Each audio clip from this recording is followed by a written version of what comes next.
vessel through the light. It goes up, a vessel to the light. That's really, really just so warm, right?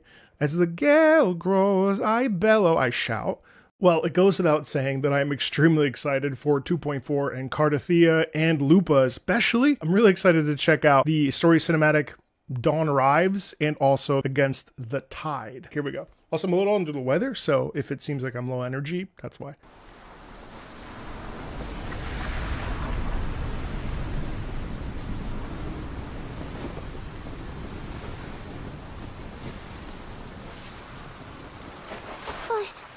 I'm not scared of you. This is interesting. Is this like, I wonder if this is like the Threnodian influence here, because I mean, the way that it seeps, it's like a symbiotic sort of thing. It also, I'm not going to just simply watch this for 6 minutes. We're going to talk about it as it happens. But notice how like the way that it kind of winds up and swirls into her, the fleur-de-lis like hand there. It almost looks like it's some sort of a symbiosis or something. Okay, he's saying I'm not scared of you. Once upon a time, a wicked Also, hold on, this is low. dragon ravaged the land, leaving rubble and ashes in its wake. Despair loomed. Yet a lone armored knight rose up, riding a white horse. He wielded... Oh, really? We've heard this dusty old story 1,000 times. Did you notice, first of all, whoa, this looks like old-time Florence. Wow. That's amazing. So, did you notice that in this little corner, the bum, ba, ba, ba, bum, ba, ba, ba, bum, not only do you get the horse marching right here, but also it talks about the lone armored knight, the lone hero, and you get the strong strings, and you get the sharp percussion, the rhythmic percussion with the brass. Rose up, riding a white horse. He wielded... I love that. And then we kind of get snapped back into reality. That's really cool. But do you notice how like that's such a heroic thing? I think that's obvious. I don't need to tell you that, but I just like to point out these little details that make the music really cool to me. Like just being like, that's the knight, the one person willing to stand and fight against this, you know, the Dirge Dragon, essentially. It's so cool. Really? We've heard this dusty old story 1,000 times. Boring. It's a wonderful story. Aww. Thank you. But it's fallen out of favor these days. No one cares about a knight's tale. Best be heading home, young lady. Oh! Oh my god, is this gonna be the Dark Tide? Oh! It's her backstory!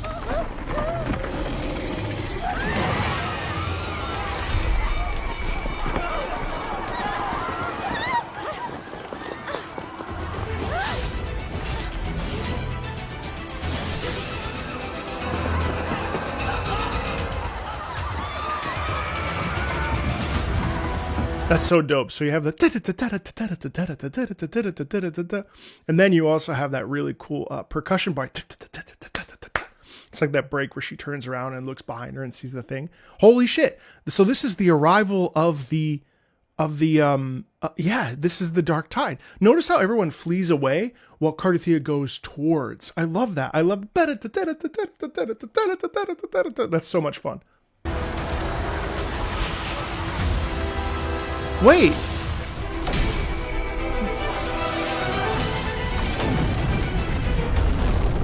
What the fuck? Oh my god, wait, check this out. So it's like she gets possessed by fleur-de-lis. So that's the fleur-de-lis inside of her. Yeah. What is this? And then she gets like oh my god, this armor. Well, because she becomes fleur-de-lis. I'm sorry. This is when they merge the two. Oh god, the white. The black and white. Oh my god.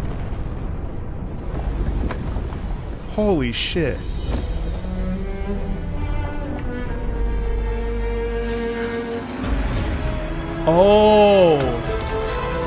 Wait, what the hell is happening here? So it looks like, is this... So notice that the cello, when she gets... So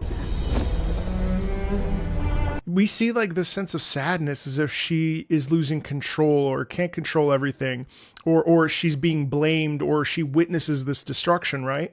So it's interesting how the girl looks up at her like, what have you done? Almost as if to blame her, kind of. Because then look, that dissonance showcases all of this destruction that, well, really she's the one responsible for, because she drops that sort of atom bomb here to prevent these folks, these invading enemies. Yeah, it's a nuke, which is actually crazy, right? So the nuke happens, she wipes out all this town, and then she has to reconcile with her own power here, because this girl basically, like, she's like, I can't believe you would do this, basically, right? And then here she gets like, it's like she like pivots back to Cardathia. Oh, wait, no, what? There's people. Okay, it's like two different dimensions. That's interesting.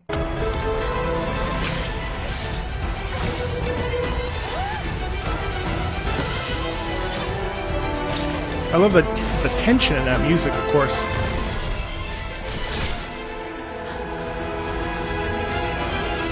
Did you get that? Really cool. So we get the more of those strings, sort of, this is all tension music. There's not much to say there, which is awesome, right? It's like so tense, and I think it does a great job of accumulating and continuing with tension.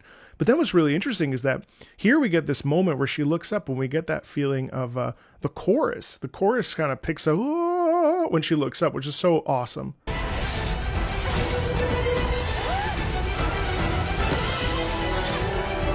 We get the brass, blah, blah, blah, blah.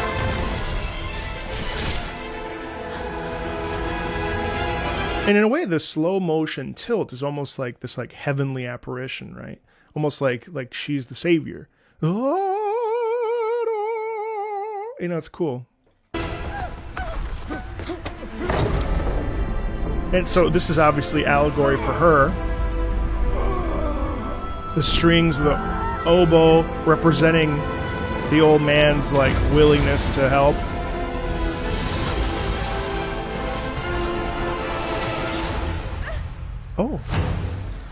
Oh. Okay, so this is... Are you certain of this path? You know well what that power heralds. Nothing but overwhelming fear. You know, this reminds me a bit of, wow, first of all, holy crap, I love the shift into the piano. Amanda also has this incredible rich, like noisy, sort of ghastly sound. Not ghastly like bad, but sorry, ghostly sound, which represents this. Do you really like this ethereal? It reminds me very much of a Gollum Smeagol duality in there, where there's this kind of like this leaning into, you know, two different consciousnesses, even though there's one whole conscious, which is really cool. But I love how there's a huge shift. And so obviously Cardathia naturally lends herself to wanting to go to help. But then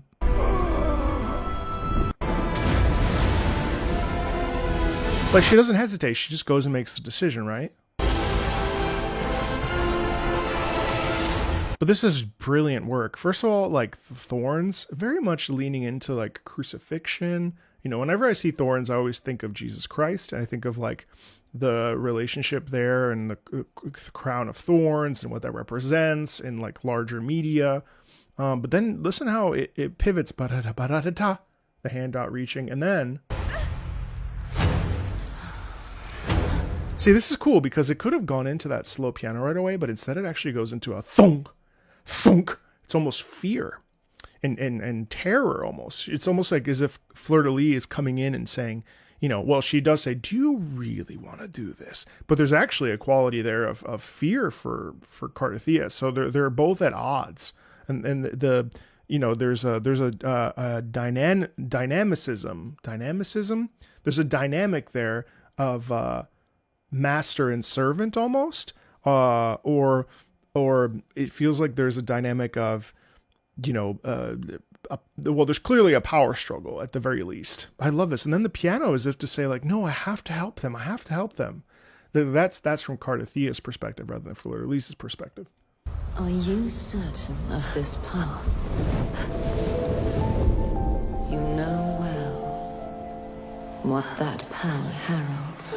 So I think this is a warning sign because obviously the dark tide is coming, this massive tidal wave, and she goes and eventually looks at it. But it's like, you know what that power heralds, where it's like if you invite more of this, you become the thing that they will fear, right? So this is really, this is amazing. This is her entire backstory, basically, or at least that specific moment in time that we've been sort of teasing about since the beginning of 2.0.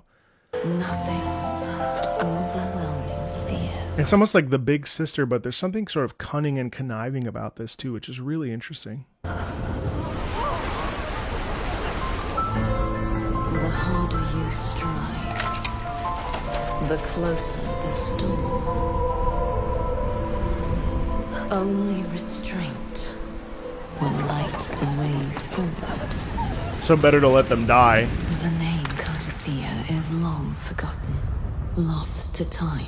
So this is... You wish to lose your future as well. Fear is to be expected. That fear is all it is. Blood? Okay, I saw someone mention that there was blood in this. Be expected. I actually love this because, so as we see the thorns press into the skin, what we end up getting here is the imagery of persistence. We all have our own crosses to bear individually. We all have the things that we struggle with in our lives that will make us feel like this. And this is a great visual representation of those thorns that pierce us. And it's our responsibility to stand up against fear, which is really difficult to do. And it often can feel worse than this, and say, I'm going to stand up and accomplish what I'm setting out to do, That fear is all it is. To let it stop me is an excuse. I find this interesting because, first of all, we're moving into this, like, we're getting into some power of friendship stuff here with this tune, but also it's beautiful because there's this beautiful moment where we are embracing both identities as one, which I find really powerful. And it's like, I will not let myself stop in the face of adversity, right? And that's why we start to hear this like sort of positive tune come out of it. If I embrace it, I will break free. A false knight like me needs no armor. Love the electric guitar. Nor a white horse to carry her past. No. Wow. With this sword bestowed upon me, I shall bring the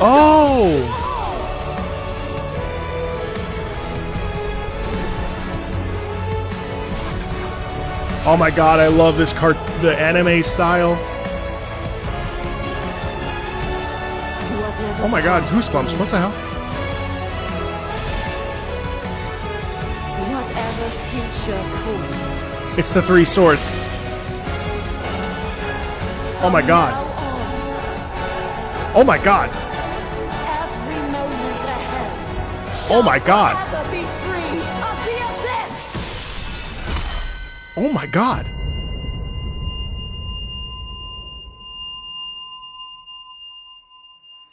The silence.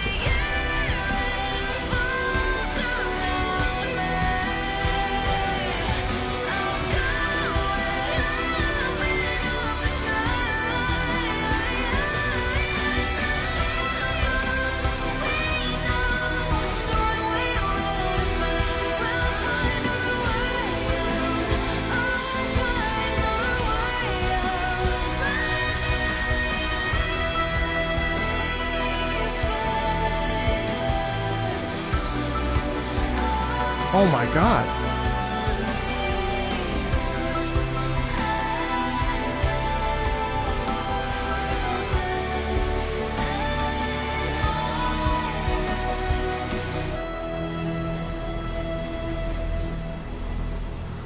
Holy hype. Oh my god. So this is current. This is not in the past. I'm not scared of you. Ah.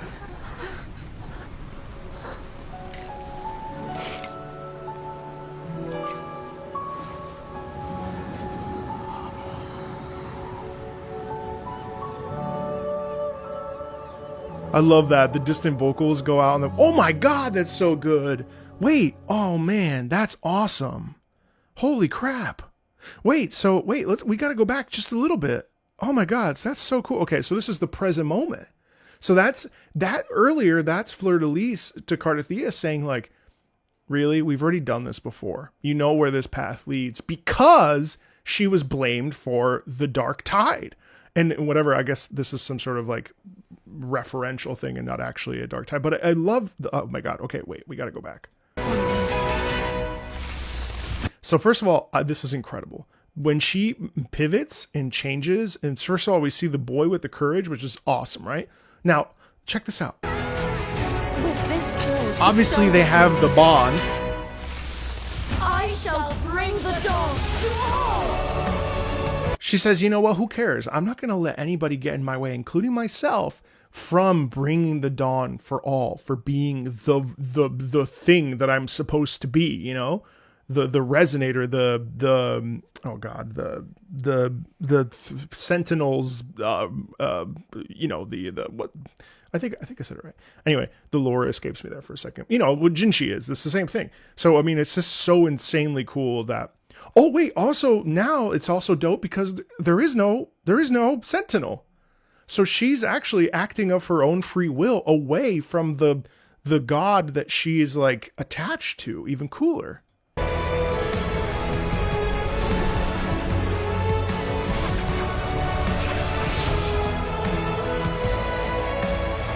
So when it goes up like that, ba, ba, da, da, da, da, that's really like the whole theme of this is just to show up, right? And be present and like fight for the little guy. In this case, the little kid, you know? Ba, ba, ba, ba, ba, ba. Whatever past lingers. So this is her story. This is essentially the allegory of Cardathia, or like allegory? Whatever. That story represents her from 1,000 years ago.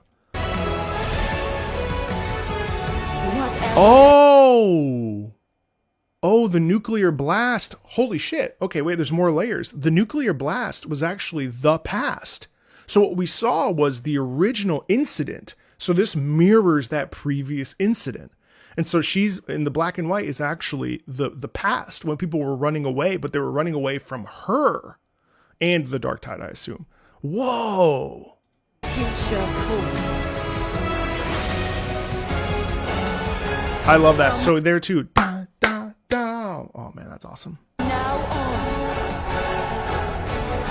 on. The chorus doubling. Shall forever be free of the abyss. Love the echo on her voice. That's so fucking cool.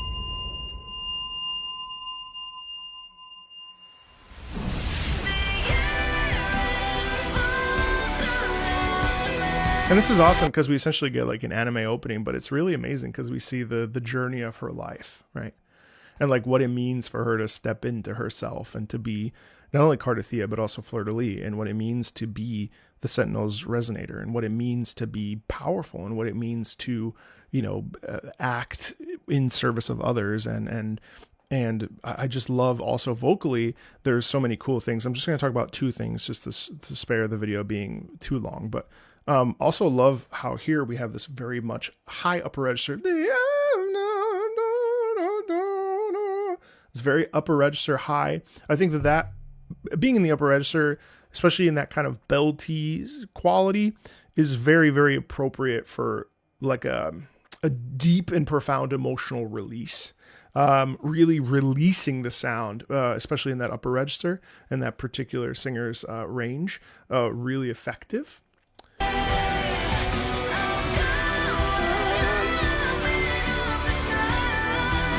That's amazing. I'll go and open up the sky.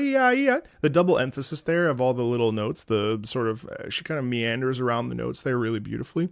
That is such a terrific and meaningful thing to do, because it re-emphasizes, the sentence is, I'll go and open up the skies, right? Or the phrase. But when we add all the melisma, which is what that is, kind of sliding around each note, what we end up doing is providing a stronger sense of conviction vocally and also emotionally through that vocal movement. Because you could easily go and open up the skies. That sounds good. But like, listen to how different it is. Open up the sky. Especially when she goes up sky. That's fucking sick.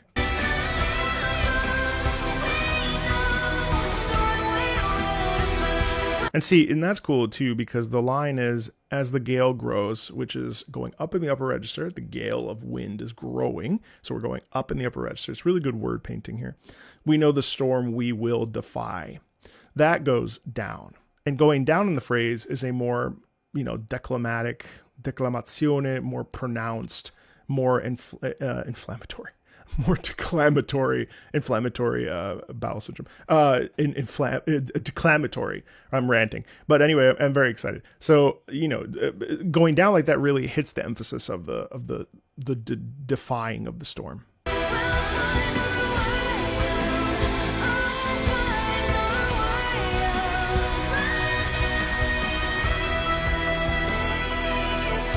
Into the eye goes up.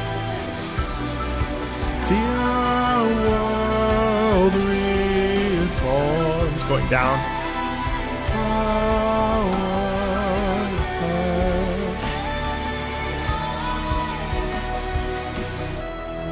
Blooms. That's amazing too, because an iris, a beautiful flower, right in the heart of the storm, even though all that crazy stuff happened, in the heart of the storm, an iris, a fragile flower, blooms. Now, the fragile flower represents literally Cardothea. That's beautiful. And also it goes up. It doesn't resolve down. It goes up. As if to say, like, it's holy, it's religious, it's spiritual. Now, before we go, let's check out, don't look at my tabs. Let's check out Against the Tide, this EP.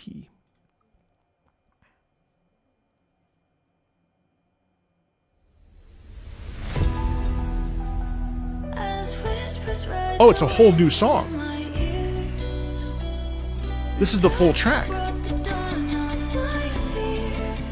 Love the whispered.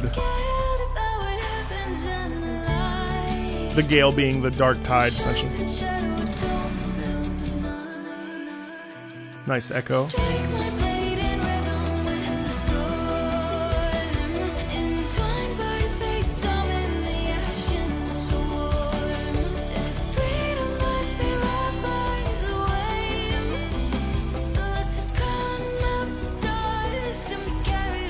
Wow.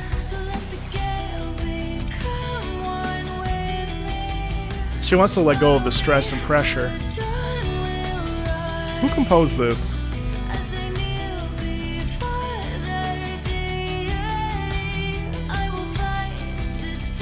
Taiki. That's the artist.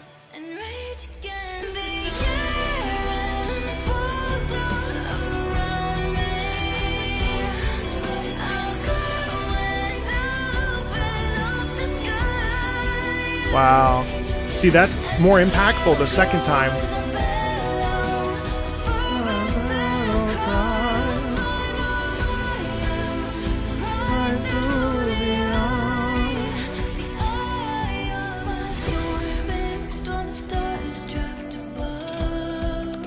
Just really quickly, there's a lot of sustain in that, and that's really about like not knowing how to stretch. And wanting to navigate something, but encountering a lot of difficulty with it, which is why we kind of, in the lyrics and in the way that it's written, we're keeping up a forward momentum, but not moving around in pitch too much. Because when we move around in pitch a lot, what we're doing is we're indicating different emotions and moods, right? If we go up, it indicates something. If we go down, it indicates something. But staying the same pitch, to me, represents the idea of a constant. And whether it's a constant difficulty, a constant, excitement, a constant positive, whatever it is, having a consistent note structure actually lends itself to sustaining an emotion, right? Something really cool and a little detail there.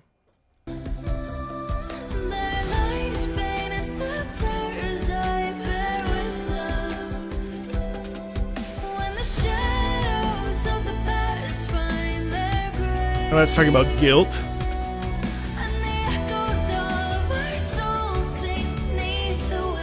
Water is a big representative of Cardothea.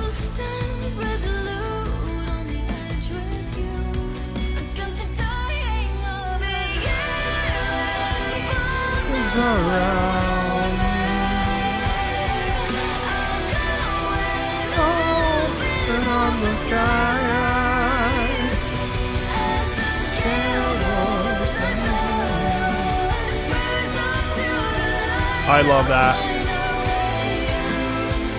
Did you notice when she says a vessel to the light? It has this real bright quality. As the gale grows, I bellow, a vessel to the light. Actually, what are the notes here? Hold on. As the gale grows, I bellow, vessel to the light. It goes up, a vessel to the light. That's really, really just so warm, right? As the gale grows, I bellow, I shout, a vessel to the light, a vessel to the light. So we go, a vessel to the light.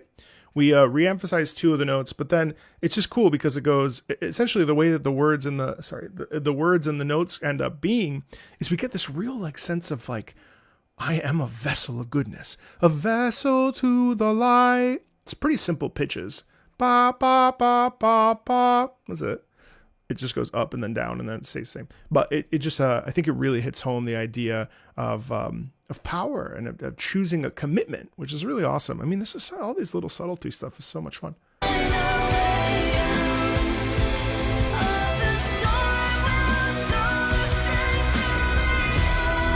Nice, just da da da da da da da tension. Wow.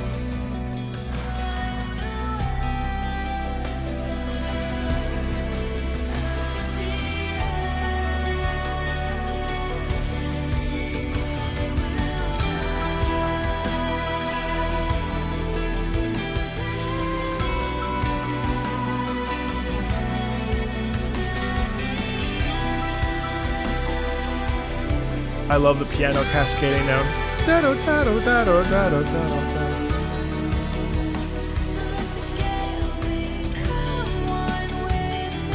That seat. The dawn will rise. I love that. As the gale, da da da da da da. That's really like that moment in the lower register. Also, there's a bit of a breath in the sound. That really is like, oh man. This is a cross I have to bear. It's what I mentioned earlier. It's really funny.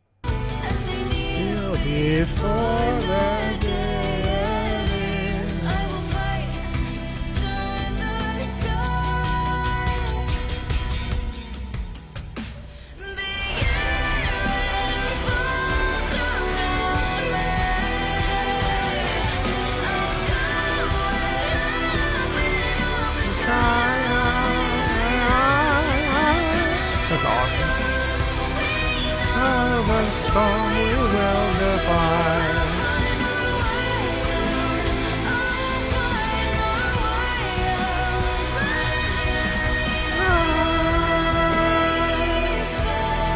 So, sort of like syncopated break down there.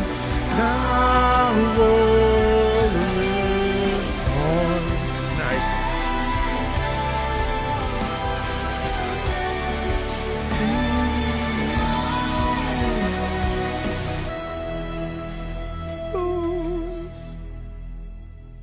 Dude.